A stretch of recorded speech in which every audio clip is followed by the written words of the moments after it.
Hi friends, I'm Pawan. మీరు చూస్తున్నారు crypto Pawan channel. Guys, ఈరోజు టాపిక్ వచ్చేసి బీటీసీ గురించి అండ్ ఆల్ట్ కాయిన్ గురించి ఏంటంటే ఈ వీడియోలో క్లియర్గా అయితే చెప్తాను. వీడియో అయితే స్టార్ట్ చేసే ముందు అయితే ఇంకా ఎవరైనా మన ఛానల్ అయితే కొత్తగా చూసినట్లయితే ఛానల్ అయితే సబ్స్క్రైబ్ చేయండి అండ్ గంట సింబల్ ఆల్ అయితే పెట్టుకోండి. ఓకే గైస్, ఇంకా ఫాస్ట్గా ఏంటంటే బీటీసీ చార్ట్స్లోకి అయితే వెళ్ళిపోదాం. ఫస్ట్ ఆఫ్ ఆల్ చూసుకున్నట్లయితే లిక్విడేషన్ గురించి అయితే చూద్దాం. లిక్విడేషన్ అయితే ఆల్రెడీ తెలుసు మీకు, మార్కెట్ ఏంటంటే లిక్విడేషన్ అయితే ఫాలో అవుద్ది. మ్యాక్సిమం చూసుకున్నట్లయితే మనకి నియర్లీ 70,000 ఏంటంటే ఒక లిక్విడేషన్ అయితే ఉన్నాయి. అవి ఆల్మోస్ట్ ఏంటంటే ఇప్పుడు ఈ రోజుతో అయితే కంప్లీట్ అయిపోతున్నాయి. దాని తర్వాత ఇంకా మార్కెట్లో ఏంటంటే లిక్విడేషన్స్ అయితే ఉండవు. అక్కడ నుంచి ఏంటంటే ఇంకా ట్రాప్స్ అనేది స్టార్ట్ అవుతాయి. నేను ఆల్రెడీ మీకు చెప్పాను కిందటిసారి మన ఛానల్లో అయితే ప్రీవియస్ వీడియోలో బీటీసీ ఎందుకు ఆ ప్రైస్ నుంచి ఇంక్రీజ్ అయింది, ఎందుకు ఇంక్రీజ్ అవ్వబోతుంది, అవన్నీ స్ట్రాటజీలు ఏంటంటే మీకు ఈ వీడియోలో క్లియర్గా అయితే చెప్పాను. నా రీసెంట్ వీడియోలో అయితే ఎవరైతే ఫాలో అవుతున్నారో వాళ్ళకైతే క్లియర్ కట్గా ట్రేడ్ ఐడియా అయితే ఇచ్చాను. వాళ్ళు ఏంటంటే ఇంకా ట్రేడ్లో అయితే ఉన్నారు. సింపుల్గా చెప్పాలనుకుంటే నేను ఏం చెప్పాను, ఏదైతే మంత్లీ లెవెల్ ఉందో మ్యాక్సిమం ఆ లెవెల్ని అవాయిడ్ చేసేసి ఏదైతే వైట్ లైన్ ఉందో అక్కడ కొద్దిగా ఎంట్రీ తీసుకోండి అని చెప్పాను. నా పరంగా ఏంది 30% మాత్రమే ఎంటర్ అయ్యాను. మీరు ఎంత ఎంటర్ అయ్యారో కింద మెన్షన్ అయితే చేయండి. ఒకవేళ ఎంటర్ అయ్యారా లేదా అనేది కూడా నాకు కింద కామెంట్లో అయితే తెలపండి. మ్యాక్సిమం అయితే నేను ట్రేడ్లో అయితే ఉన్నాను. ప్రస్తుతానికి చూసుకున్నట్లయితే ఈ మంత్లో ఏంటంటే మనకి లో చూసుకున్నట్లయితే నియర్లీ చూసుకున్నట్లయితే 53,000 నుంచి 55 మధ్యలోకి అయితే లో అయితే వచ్చింది. నేను ఈ కరెక్ట్గా వీటి మిడిల్లో ఏంటంటే బై చేశాను. ఎందుకంటే ప్రైజెస్ అనేది ఆ రేంజెస్కి అయితే రెస్పెక్ట్ అయితే ఇస్తున్నాయి. ఒకసారి అయితే చూసుకున్నట్లయితే నేను ఆల్రెడీ వీడియో అయితే పెట్టాను, బట్ ఏదో వాయిస్ ప్రాబ్లం రావడం వల్ల అయితే వీడియో అయితే మళ్ళీ పోస్ట్ చేయలేకపోయాను. అందుకోసం అనేది వీడియో అయితే మళ్ళీ రికార్డ్ చేస్తున్నాను. ఇప్పుడు మార్కెట్ స్టార్ట్ చేయండి, అవన్నీ క్లియర్గా అయితే చెప్తాను. ఒకసారి అయితే చూసుకున్నట్లయితే మనకి ఏదైతే వైట్ లైన్ ఉందో ఆ వైట్ లైన్ దగ్గర నుంచి మార్కెట్ అనేది మల్టిపుల్ టైమ్స్లో ఏంటంటే బౌన్స్ అయింది. మనం ఏంటంటే 2 టైమ్స్ అనేది ఇక్కడ బై చేసాం, ఇక్కడ ఒకసారి బై చేసాం అండ్ నెక్స్ట్ ఏంటంటే ఇక్కడ ఒకసారి బై చేసాం. 2 టైమ్స్ ఏంటంటే మన ప్రాఫిట్ అయితే వచ్చింది. కాబట్టి ఏంటంటే ఇప్పుడు మనం చూసుకున్నట్లయితే ఎక్కడ సేల్ చేయాలి, ఇప్పుడు మనం ఏదైతే ఎంటర్ అయ్యామో అది నేను నా పరంగా ఏంటంటే మరీ లాంగ్ టర్మ్ కాదు, మరీ షార్ట్ టర్మ్ కాదు, ఒక మిడ్ టర్మ్ పర్పస్కి అయితే నేను దాన్ని హోల్డ్ చేద్దామని చెప్పాను. స్పాట్ పొజిషనే నేను ఏంటంటే ఫ్యూచర్లో ఎంటర్ కాలేదు, ఎందుకంటే మనకి ఇక్కడ బ్యాకప్ ఎండ్లో ఉన్నాం కాబట్టి అందుకోసం అనేది నేను లాంగ్ చేయలేదు. ఓకే గైస్, ఇప్పుడైతే ప్రస్తుతానికి ఏ రేంజ్ మనకి ఇంపార్టెంట్ చూద్దాం. ఇప్పుడు బీటీసీ చూసుకున్నట్లయితే మెయిన్లీ అయితే ఈ వీక్లీ లెవెల్ ఉందా, ఈ వీక్లీ లెవెల్ మనకి చాలా ఇంపార్టెంట్. ఈ వీక్లీ లెవెల్ అండ్ ఈ మంత్లీ లెవెల్ నియర్లీ చూసుకున్నట్లయితే 70,000 నుంచి 69,722 లెవెల్ ఏదైతే ఉందో ఆ లెవెల్లో మార్కెట్ ఏ విధంగా అప్రోచ్ అవుతుందో అయితే మనం చెక్ చేసుకోవాలి. ఎందుకంటే కిందటిసారి చూసుకుంటే ఏవైతే రెడ్ లైన్ ఉందో వీటి మిడిల్లో నుంచి ప్రైజెస్ అనేది డౌన్ అయింది. ఫస్ట్ టైం అయితే నోటీస్ చేశాను అండ్ సెకండ్ టైం ఇదే రేంజ్ దగ్గర నుంచి ప్రైజెస్ అనేవి డౌన్ అయ్యాయి అండ్ థర్డ్ టైం కూడా మనకి ఇవే రెడ్ లైన్ దగ్గర నుంచి ప్రైజెస్ అనేవి డౌన్ అయ్యాయి అండ్ ఫోర్త్ టైం కూడా ఈ విధంగా డౌన్ అయింది. కాబట్టి ఇప్పుడు మ్యాక్సిమం ఫిఫ్త్ టైం కూడా మనకి ఏవైతే ఈ జోన్ అయితే ఉందో ఇక్కడ ఎక్కువ మంది ఏంటంటే సేల్ చేయడానికి ఇంట్రెస్ట్ అయితే చూపిస్తారు. బట్ మ్యాక్సిమం ఏంటంటే వీళ్ళని అయితే ట్రాప్ చేయాల్సిన అవసరం అయితే ఉంది, ఎందుకంటే వీళ్ళకి ఎక్కువ ప్రాఫిట్ అనేది జనరేట్ అయింది. ఫస్ట్ సారి ప్రాఫిట్ వచ్చింది అండ్ సెకండ్ సారి ప్రాఫిట్ వచ్చింది అండ్ థర్డ్ సారి కూడా ఇక్కడ లిమిట్ ఆర్డర్స్ అయితే సెట్ చేస్తున్నారు. మ్యాక్సిమం ఏంటంటే నేను ఇక్కడ ఎలాంటి ఆర్డర్స్ అయితే సెట్ చేయను, ఎందుకంటే మార్కెట్ మనం ఏంటంటే ఇక్కడ నుంచి స్పాట్ పొజిషన్ తీసుకున్నాం కదా, జస్ట్ దాన్ని అబ్జర్వ్ చేస్తాను. కుదిరితే ఏంటంటే మ్యాక్సిమం చెప్పాలంటే 90% ఏంటంటే ఈ ట్రేడ్ని కూడా ఆ స్పాట్ పొజిషన్ కూడా నేను క్లోజ్ చేయబోతున్నాను. ఎందుకంటే ఇప్పుడు మార్కెట్ అనేది మళ్ళీ ఏంటంటే క్రాష్ అయ్యే ఛాన్స్ అయితే ఉంది. ఎందుకు క్రాష్ అవ్వబోతుంది అని దాని నుంచి క్లియర్గా అయితే చెప్పడానికి అయితే ట్రై చేస్తాను. మ్యాక్సిమం చూసుకున్నట్లయితే నా లెవెల్ వచ్చేసి చూసుకున్నట్లయితే నియర్లీ 70,000 నుంచి మనకి 69,000 ఈ లెవెల్లో మనకి మార్కెట్ ఏ విధంగా రియాక్ట్ అవుతుందో చెక్ చేయాలి. ఒకవేళ వీటికన్నా ఏవో వెళ్ళిందంటే మాత్రం అదొక ట్రాప్ ఏ విధంగా ఉంటుందో ఒకసారి చూద్దాం. మ్యాక్సిమం చూసుకున్నట్లయితే ఏదైతే జోన్ అయితే ఫామ్ చేశానో ఈ జోన్ మనకి చాలా ఇంపార్టెంట్. క్లియర్గా గమనించుకున్నట్లయితే ఇక్కడ నుంచే కరెక్ట్గా మనకి ఏంటంటే మార్కెట్ డౌన్ అవ్వడం స్టార్ట్ అయింది. ఈ గ్రీన్ జోన్లోకి మార్కెట్ వెళ్ళిందంటే డౌన్ అయింది.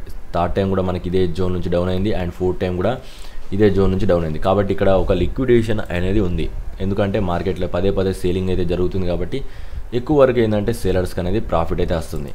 కాబట్టి ఏంటంటే వీటికన్నా ఎబో వెళ్ళిందంటే వీళ్ళ మనీ ఏంటంటే లాస్ అవుద్ది. ఎవరైతే సేల్ చేస్తారో 125x 100x లివరేజ్ చేస్తారు కదా, 50x ఎవరైతే 2 to 3x లివరేజ్ ఉన్నారో వాళ్ళైతే సేవ్ అవుతారు. బట్ ఎక్కువ లివరేజ్ ఉన్న వాళ్ళు మాత్రం ఇక్కడ నుంచి ఏంటంటే వాళ్ళ ట్రేడ్ అనేది ఎగ్జిట్ అయిపోతారు. వాళ్ళు ఏంటంటే టోటల్గా లాస్ అవుతారు. వన్స్ ఏంటంటే వాళ్ళ లాస్ అనేది కంప్లీట్ అయిపోయిన తర్వాత మార్కెట్ మళ్ళీ వీటి బిలోలోకి వెళ్ళి క్యాండిల్ క్లోజ్ అయిందంటే ఖచ్చితంగా ఏంటంటే అది బీరిష్ ట్రాప్ అన్నట్టు ఖచ్చితంగా మార్కెట్ అనేది డౌన్ ట్రెండ్ అయితే వెళ్ళొద్ది.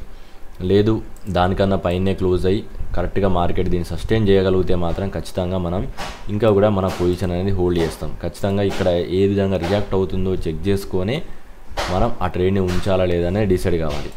నా పరంగా ఏంటంటే ఈ ప్రస్తుతానికైతే నేను 100% ఏంటంటే దీనికన్నా ఏవో వెళ్ళిన తర్వాత కొద్దిగా క్లోజ్ చేయడానికి అయితే ట్రై చేస్తాను, ఎందుకంటే ట్రాప్స్ అనేది ఎక్కువ అయితే ఉన్నాయి. ఎందుకంటే ఆల్మోస్ట్ ఏంటంటే బీటీసీ ఇక్కడ నుంచి ఇంక్రీజ్ అవుతూనే వెళ్ళింది. ఈసారి మాత్రం ఇంకొద్దిగా ఇంక్రీజ్ అయ్యే ఛాన్స్ అయితే ఉందనుకుంటున్నాను. లాస్ట్ వన్స్ ఏంటంటే ఆ ఇంక్రీజ్ కంప్లీట్ అయిపోయిన తర్వాత ఖచ్చితంగా నేనైతే సేల్ చేస్తాను. ఓకే, ఎవరైతే లాంగ్ టర్మ్ పర్పస్కి 1 year ఉన్నారో వాళ్ళు సేల్ చేయాల్సిన అవసరం లేదు. నేనేంటంటే ఒక మిడ్ టర్మ్ పర్పస్కి ఉన్నాను కాబట్టి నేనైతే సేల్ చేస్తున్నాను. మీరు మాత్రం సేల్ చేయాల్సిన అవసరం లేదు. ఓకే గైస్, ఇంకా మనం నెక్స్ట్ చూసుకుందాం. ఎందుకు డౌన్ అవుతుంది, డౌన్ అయ్యే అవకాశం ఉందనేది ఫస్ట్ దాని గురించి చూద్దాం. బీటీసీ అనేది చూసుకున్నట్లయితే ఒక మంచి గ్యాప్స్ అనేది ఫామ్ అయ్యాయి. ఇక్కడ చూసుకున్నట్లయితే మనకి గ్యాప్ ఫామ్ కాకుండా వెళ్తే మాత్రం ఖచ్చితంగా మార్కెట్ అనేది ఇంక్రీజ్ అయ్యేది. ఇక్కడ మనం చూసుకుంటే పదే మనకి ఏంటంటే ఇప్పుడు కూడా ఈరోజు కూడా మనకి ఏంటంటే ఒక గ్యాప్ అనేది ఫామ్ అయ్యాయి. మీరు కంప్లీట్గా చూసుకున్నట్లయితే నియర్లీ 68,000 నుంచి 69,000లో ఒక గ్యాప్ అయితే ఉంది. అండ్ దాంతోపాటులో 65,000 నుంచి 66,000లో కూడా మనకి గ్యాప్ ఉంది. అండ్ నియర్లీ చూసుకుంటే 60,000 నుంచి 58,000లో కూడా మనకి 3 గ్యాప్స్ అనేది ఫామ్ అయ్యాయి. ఇది రీసెంట్లీ అయితే ఫామ్ అయింది, నేను ఈరోజు అయితే చూశాను. కాబట్టి ఏంటంటే మనకి గ్యాప్ అనేది ఎక్కువ ఉంటే ఖచ్చితంగా వాటిని ఫిల్ చేయడానికి మార్కెట్ అనేది ఖచ్చితంగా మళ్ళీ డౌన్ అయ్యే ఛాన్స్ అయితే ఉంది.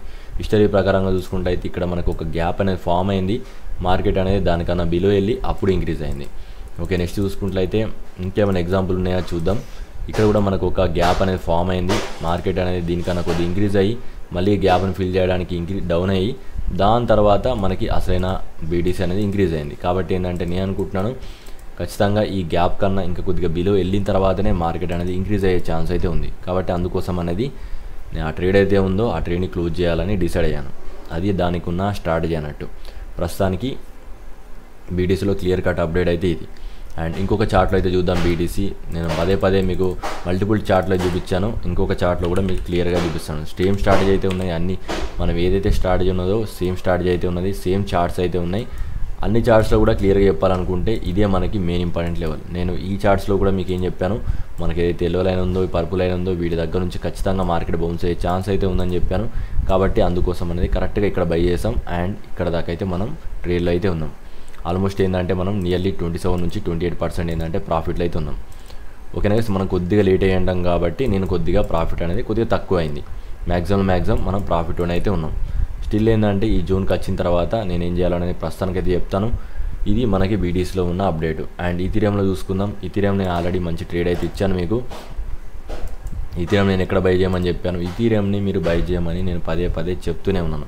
ఎవరైతే గ్రూప్లో ఉన్నారో వాళ్ళకైతే క్లియర్గా అయితే తెలుస్తుంది. మళ్ళీ చెప్తున్నాను, ఈ 1 or 2 months మీకు బుల్ మార్కెట్ స్టార్ట్ అయ్యి ఇనిషియల్ మార్కెట్ అవన్నీ ఇంక్రీజ్ అయ్యే ఛాన్స్ అయితే ఉన్నది. ఎందుకంటే మనకి డామినెన్స్ అనేది పదే ఇంక్రీజ్ అవుతుంది. ఇప్పుడు డామినెన్స్ కూడా క్లియర్గా చూపిస్తాను. నేను ఆల్రెడీ మీకు ఎంట్రీ ఎక్కడ ఇచ్చాను, ఇక్కడ ఎంట్రీ ఇచ్చాను. మళ్ళీ దానికన్నా ముందు మీకు ఇంకొక ఎంట్రీ ఎక్కడ ఇచ్చాను, ఈ జోన్లో ఎంట్రీ ఇచ్చాను. 2 ఎంట్రీలు అయితే ఇచ్చాను. మ్యాక్సిమం 2 ఎంట్రీలు ఫిల్ అయింది. మార్కెట్ దానికన్నా ఎబోవల్ అయితే ఉన్నాయి. ఇంకా ముందు రోజుల్లో ఈథీరియం కూడా మంచిగా అయితే ఇంక్రీజ్ అవుద్ది. ఇది ఈథీరియం అయితే నేను లాంగ్ టర్మ్ పర్పస్కి అయితే హోల్డ్ చేస్తాను. ఒక 1 year ప్లాన్లో అయితే ఉన్నాను. బీటీసీ మాత్రం అలాంటి ప్లాన్లో అయితే ప్రస్తుతానికి అయితే లేను. నేను దాని స్ట్రాటజీ ఏంటంటే మళ్ళీ అయితే చెప్తాను. ప్రస్తుతానికి బీటీసీ అప్డేట్ ఇది. ఇంకా ఆల్ట్ కాయిన్ గురించి అయితే చూద్దాం. ఫాస్ట్గా మీకు ఏంటంటే అప్డేట్స్ అనేది ఇవ్వడానికి అయితే ట్రై చేస్తాను. మనకి డామినెన్స్ చూసుకున్నట్లయితే నియర్లీ ఇక్కడ నుంచి చూసుకున్నట్లయితే డైరెక్ట్ ఇంక్రీజ్ అయింది 56% దాకా. ఇక్కడ దాకా ఇంక్రీజ్ అయినప్పటికీ మనకు ఆల్ట్ కాయిన్లో ఎలాంటి క్రాష్ అనేది కంప్లీట్ చేయలేదు, నేనైతే నోటీస్ అయితే చేయలేదు. ఎందుకంటే బీటీసీ ఇంక్రీజ్ అవుతుంది. బీటీసీ ఇంక్రీజ్ అవుతున్నప్పుడు డామినెన్స్ ఇంక్రీజ్ అవుతే ఒకటి మార్కెట్ అనేది స్టేబుల్గా అయితే ఉంటుంది ఆల్ట్ కాయిన్స్, లేకపోతే మాత్రం మార్కెట్ అనేది కొద్దిగా ఇంక్రీజ్ అవ్వడానికి అయితే ట్రై చేస్తుంది. అది మనం చూసుకున్నట్లయితే బియర్ ట్రాప్ కింద అయితే యాక్ట్ చేస్తుంది. 100% ఈ లెవెల్కి వచ్చిన తర్వాత మనకి మార్కెట్ ఇంకా డామినెన్స్ అనేది కూల్ డౌన్ అవుద్ది. ఇక్కడ దాకా వచ్చిన తర్వాత రిజెక్ట్ అవుతే మనకి మినీ ఆల్ట్ సీజన్ అయితే స్టార్ట్ అవుద్ది. లేదు అనుకుంటే ఇక్కడ నుంచి దీనికన్నా డైరెక్ట్ ఇంక్రీజ్ అయిందంటే ఫస్ట్ ఆల్ట్ కాయిన్స్ అనేది ఇంకా కొద్దిగా క్రాష్ అవుతాయి. వన్స్ ఆ క్రాష్ కంప్లీట్ అయిపోయిన తర్వాత అక్కడ నుంచి మెగా బుల్ మార్కెట్ అయితే స్టార్ట్ అవుద్ది. అది మనకి అసలైన బుల్ మార్కెట్ రేంజ్. ఈ లెవెల్కి వచ్చిందంటే ఇంకా మనకి బుల్ మార్కెట్ స్టార్ట్ అయినట్టే. మ్యాక్సిమం అక్కడ నుంచి మనం ఫ్యూచర్ ట్రేడ్ చేయడానికి అవకాశాలు అయితే ఉన్నాయి. ఎక్కువ శాతం ఏంటంటే ఫ్యూచర్ ఎంట్రీలు అయితే పాసిబుల్ అయితే ఉంటుంది. ఈ జోన్లో ఉంటే మాత్రం స్పాట్ ఎంట్రీలు మాత్రమే అయితే ఉంటాయి. ఈ జోన్లోకి వస్తే ఫ్యూచర్ ఎంట్రీలు ఉంటాయి. దానికి తగ్గట్టు మన ప్లాన్స్ అయితే ఉంటాయి. ప్లాన్ అయితే సేమ్గా అయితే ఉంటుంది. డామినెన్స్ అయితే చెక్ చేస్తూ ఉండాలి. ఎందుకంటే ఫ్యూచర్ ట్రేడింగ్ చేస్తే మనం కొద్దిగా లాస్ అయ్యే అవకాశం అయితే ఉంది. ఇక్కడ నుంచి డైరెక్ట్ ఏంటంటే ఇక్కడ దాకా ఇంక్రీజ్ అయిందంటే ఆల్ట్ కాయిన్స్లో 20 నుంచి 10% ఈజీగా ఏంటంటే క్రాష్ అయితే ఉంటాయి. స్పీడ్గా ఏంటంటే క్రాష్ అవుతాయి. ఇప్పుడు ఏదైతే ఇంక్రీజ్ అయినాయో అవి మళ్ళీ కూడా క్రాష్ కావాలని అనుకుంటున్నాను. ఆ పరంగా చెప్పాలంటే ఇంకొక క్రాష్ అనేది స్టిల్ ఏంటంటే వ్యాలిడ్ అయితే ఉంది. ప్రస్తుతానికి ఇది అప్డేట్. అండ్ ఇంకొకటి కూడా క్లియర్గా చెప్తున్నాను. ఆల్మోస్ట్ ఏంటంటే నేను ఆల్రెడీ చెప్పాను, మీకు ఎవరైతే 5 lakhs అబోవ్ అమౌంట్ అయితే ఉందో వాళ్ళందరికీ ఏంటంటే ఇంకా ట్రేడ్స్ అనేది రెడీ అయితే చేశాను. మ్యాక్సిమం మీకు ఇంకొక 15 days నుంచి 30 days మధ్యలో మీకు ఒక మంచి మంచి ట్రేడ్స్ అయితే ఉంటాయి. ఈ లోపల మీరు ఏంటంటే అమౌంట్ రెడీ చేసేసి నాకైతే కాంటాక్ట్ కాండి. ఖచ్చితంగా ఏంటంటే మీకైతే ఎక్కువ ప్రాఫిట్ అయితే చేస్తాను. నేను అకౌంట్ ఏ విధంగా మెయింటైన్ చేస్తానో అవన్నీ మీకు తెలియాలనుకుంటే నాకైతే మీరైతే కాల్ చేయొచ్చు. ఒకసారి అయితే చూడండి ఏ విధంగా కాల్ చేయాలి అండ్ ఏ నెంబర్ ఎక్కడ ఉంటుంది అవన్నీ మీకు క్లియర్గా చెప్తున్నాను. ఓకే, ఏదైతే వీడియో ఉందో ఆ వీడియో కింద కామెంట్లోకి వెళ్ళండి. కామెంట్లోకి వెళ్ళిపోయిన తర్వాత నా నెంబర్ అయితే ఉంటుంది. ఒకసారి అయితే చూసుకున్నట్లయితే హాయ్ ఫ్రెండ్స్. ఓకే, ఏదైతే వీడియో ఉందో ఆ వీడియో కింద కామెంట్లోకి వెళ్తే నా నెంబర్ ఏదైతే ఉందో ఎవరైతే అకౌంట్ మెయింటైన్ చేయాలనుకుంటున్నారో అబోవ్ 5 lakhs ఎవరిదైతే అకౌంట్లో ఉన్నాయో వాళ్ళకి కొన్ని స్ట్రాటజీ అయితే ఉంటాయి. నేను ఏ విధంగా ట్రేడ్ చేస్తాను, మీకు స్పాట్లో చేస్తానా, ఫ్యూచర్లో చేస్తానా, ఏ విధంగా ట్రేడ్స్ ఉంటాయి అవన్నీ ప్లాన్స్ మీకు తెలియాలనుకుంటే కాల్ చేయండి. నేను ఏంటంటే క్లియర్గా చెప్తాను. దానికోసం ఏంటంటే మీకు ఈ 10 days లోపలనే అయితే మ్యాక్సిమం అయితే ట్రేడ్స్ ఉంటాయి. ఈ 10 days లోపల నాకు టచ్ అయితే ఉండండి. ఇంకెవరైనా అకౌంట్ మెయింటైన్ చేయాలనుకున్న వాళ్ళందరూ ఏంటంటే నాకు కొద్దిగా టచ్ అయితే ఉండండి. ఎందుకంటే నేను ఇప్పుడు రీసెంట్లీ ఏంటంటే కొత్త ఫోన్ అయితే బై చేశాను కాబట్టి నాకు నెంబర్స్ అనేవి కొద్దిగా డిలీట్ అయ్యాయి. ఎవరైతే టచ్లో ఉన్నారో వాళ్ళందరూ ఒకసారి నాకు మెసేజ్ చేస్తే నేను మళ్ళీ వాళ్ళ నెంబర్లు అనేది ఫీడ్ చేసుకుంటాను. కాబట్టి ఏంటంటే మీరైతే మెసేజ్ చేయడానికి అయితే ట్రై చేయండి. అండ్ ఇంకెవరైనా మన గ్రూప్లో జాయిన్ కావాలంటే ఖచ్చితంగా జాయిన్ కావండి. మీకు గ్రూప్లో ఉంటే మీకు మంచి మంచి బై సిగ్నల్స్ అనేది స్టార్టింగ్లో అయితే మీకు ఇవ్వడానికి అయితే ట్రై చేస్తాను. బీటీసీ చూసుకున్నట్లయితే నేను మీకు ఆల్రెడీ యూట్యూబ్లో కూడా మంచి మంచి సిగ్నల్స్ అయితే ఇస్తున్నాను. ఎవరైతే నేను రీసెంట్ టైంలో నేను ఈ బీటీసీ సిగ్నల్ ఇచ్చానో దాన్ని ఎంటర్ అయ్యారో, ఎంతమంది ఎంటర్ అయ్యారు అనేది కింద మెన్షన్ చేయండి. లేదు అక్కడికి వచ్చినప్పుడు మేము భయపడ్డాం, మేము ఎంటర్ కాలేకపోయాం అన్న దాని గురించి కూడా క్లియర్గా మెన్షన్ చేయండి. నా పరంగా కూడా నేను చెప్పానా లేదా ఈ జోన్లో ఎంటర్ కమ్మని అన్నది కూడా మీరు మెన్షన్ చేయండి. ఎవరైతే నా ఛానల్ డైలీ ఫాలో అవుతున్నారో వాళ్ళందరూ ఖచ్చితంగా కామెంట్ చేయడం అయితే నేర్చుకోండి. దానివల్ల ఏంటంటే మిగిలిన వాళ్ళకు కూడా తెలుస్తుంది. ఓకే గైస్, ఇది update. Thank for watching guys.